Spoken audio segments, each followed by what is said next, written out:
আল্লাহর হাবিব মসজিদের মধ্যে নামাজ পড়তে যাইতেন, তো এক বুড়ি কি করতেন, রাস্তার মধ্যে কাঁটা দিতেন। কি দিতেন?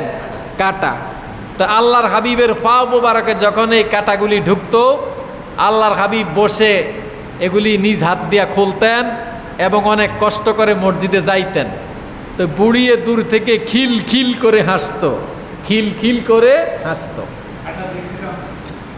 এরপরে আবার আল্লাহর হাবিব পরের দিন যখন মসজিদে আসলেন, দেখলেন একই অবস্থা। একদিন দেখেন রাস্তার মধ্যে কোনো কাঁটা নেই। তো আল্লাহর হাবিব ভাবলেন নিশ্চয়ই মহিলার কোনো অসুবিধা হয়েছে, আজকে দুই কাঁটা নাই।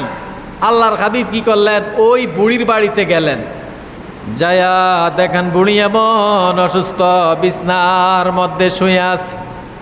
আল্লাহর হাবিব বললেন, ও মা, কি হয়েছে আপনার গো মা?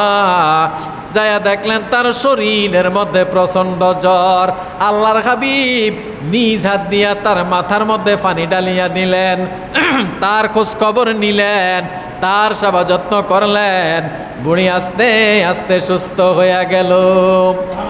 এই বুড়ি বললেন, বাবারে, আমি ভুল করেছি, অপরাধ করেছি, আর আমাকে পড়াইয়া দাও লা ইলাহা ইল্লাল্লাহু মুহাম্মাদুর রাসূলুল্লাহ সাল্লাল্লাহু আলাইহি ওয়াসাল্লাম। এখন সে যদি আপনার শত্রু হয়, সে চিন্তা করব, কিরে, যাদেরকে নিয়ে আমি সারাদিন চলাফেরা করি, যাদের পাশে আমি দাঁড়াই, আমার এই অসুস্থ অবস্থায় কেউ নাই, কিন্তু আমি যার ক্ষতি করি, যাকে অত্যাচার করি, দেখা যায় আমার বিপদের দিনে সেই সকলের আগে। ঠিক না বে ঠিক? তখন সে তার ভুল বুঝতে পারবো,